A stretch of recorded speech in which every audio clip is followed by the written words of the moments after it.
بسم اللہ الرحمن الرحیم حامدا و مصلیا و مسلما اما بعد۔ اللہ تبارک و تعالیٰ کی نعمتیں ہم پر بے شمار ہیں، اور اللہ تبارک و تعالیٰ کی ہر نعمت کا شکر کرنا یہ بہت بڑی سعادت ہے، اور بندے کو شکر کرنے میں ہی فائدہ ہے۔ شکر کرنا جو ہے یہ صبر سے بھی بڑا درجہ رکھتا ہے، اور نبی رحمت صلی اللہ تعالی علیہ وسلم کے ارشاد کا بھی مفہوم ہے کہ کھانا کھا کے شکر کرنے والا روزہ رکھ کے صبر کرنے والے کی طرح ہے۔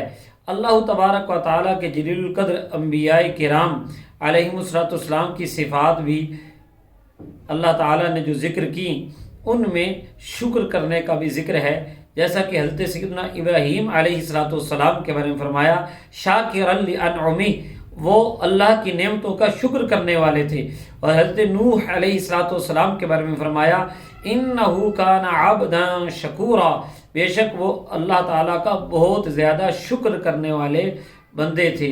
تو شکر ایک بہت بڑی سعادت ہے، اس کے لیے جد و جہد بھی زیادہ کرنی پڑتی ہے، اور یہ اللہ تعالیٰ کے خاص بندوں کا خاصہ ہے، اور ہمیں بھی اس میں زیادہ سے زیادہ کوشش کرنی چاہیے۔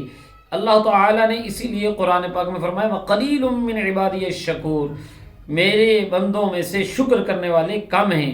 بہرحال جو شکر کرنے والا ہوگا وہ سعادتوں والا ہوگا۔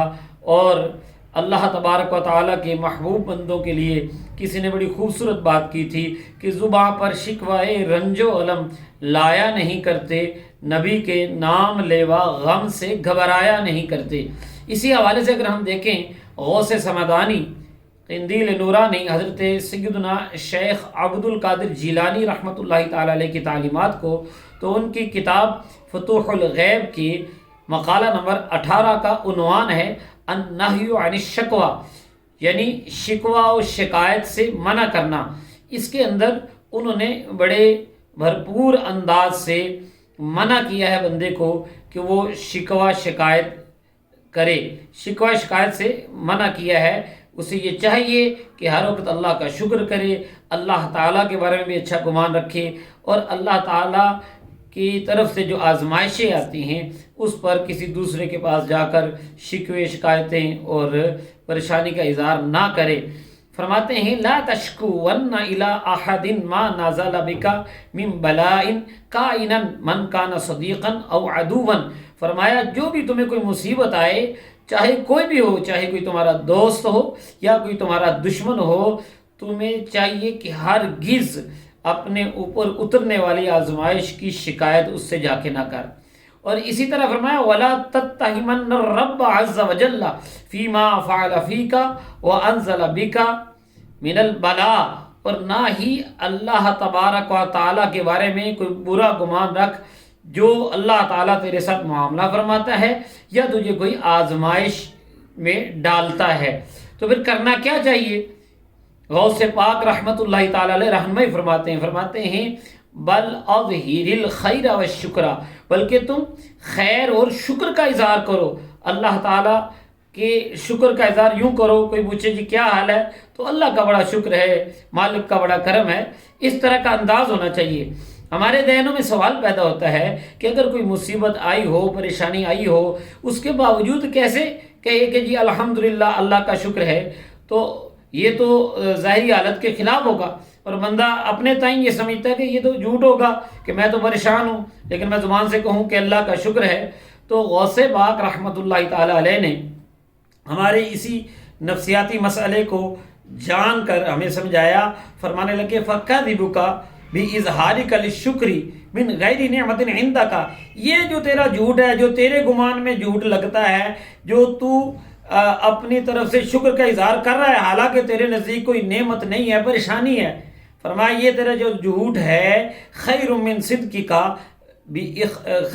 صدقک فی اخبارک جلیۃ الحال بالشکوہ، یہ تیرے اس سچ سے بہتر ہے جس میں تو شکوہ کا اظہار کرے، تو شکایت کرے، تو زبان پر گلہ لے کر آئے، وہ جو سچ ہے نا اس سے بہتر یہ جھوٹ ہے۔ بظاہر یہ بھی جھوٹ نہیں ہے، لیکن سمجھانے کے لیے کہ تو یہ سمجھتا ہے کہ پریشانی ہے تو اب میں کیا کروں، شکر کیسے کروں، تو شکر کر کیوں؟ فرمایا کہ ایک پریشانی ہے تو کئی نعمتیں بھی تو ہیں نا۔ فرمایا من الذی خلا من نعمت اللہ عز وجل قال اللہ تعالی وَإِن تَعُدُّوا نِعْمَةَ اللَّهِ لَا تُحْصُوهَا. فرمایا کون سا وہ بندہ ہے جو اللہ تعالیٰ کی نعمتوں سے خالی ہے؟ اس کی نعمتیں تو ہر وقت برس رہی ہیں. اس نے تو فرمایا ہے اور اگر تم اللہ کی نعمتوں کو گننا چاہو گے شمار نہیں کر سکو گے. اور فرمایا جھنجھوڑتے ہوئے فَكَمْ مِن نِعْمَةٍ عِنْدَكَ وَأَنْتَ لَا تَعْرِفُهَا. اے غافل بندے، کسی ایک غم پریشانی پر شکوہ کرنے والے، کتنی اور نعمتیں تجھ پر ہیں اور تجھے اس کا پتہ ہی نہیں ہے. پھر مزید آگے چل کر اسی مقالے میں شکوہ کرنے سے، شکایت کرنے سے، گلہ کرنے سے اور کفریہ کلمات بولنے سے روکنے کے لیے بار بار شکوہ کرنے سے منع کر رہے ہیں. فرمایا احذر الشکوى جدا، شکوے سے بہت زیادہ بچو. ولو قطعت وقطع لحمك بالمقاريض. بندہ کہتا ہے نا جی یہ مصیبت وہ مصیبت ہے تو کیا کرو، شکوہ تو زبان سے نکل آتا ہے. غوث پاک فرماتے ہیں اگرچہ تمہارا جسم کاٹ دیا جائے، ٹکڑے ٹکڑے کر دیا جائے اور لوہے کی کینچیوں سے تمہارا گوشت کاٹ دیا جائے، پھر بھی تم نے شکوہ نہیں کرنا. اور پھر بار بار منع کرنے کے الفاظ تقریباً اس عبارت میں 11 مرتبہ آپ نے منع کیا. ایک تو یہ شروع میں، پھر آگے بھی فرمایا ایاکا ایاکا ثم ایاکا، بچ بچ بچ، پھر بچ، اللہ اللہ ثم اللہ، اللہ سے ڈر، اللہ سے ڈر، اللہ سے ڈر. النجاتا النجاتا، نجات کا رستہ اختیار کر، نجات کا رستہ اختیار کر. الحذرا الحذرا، شکوے سے بچ، شکوے سے بچ.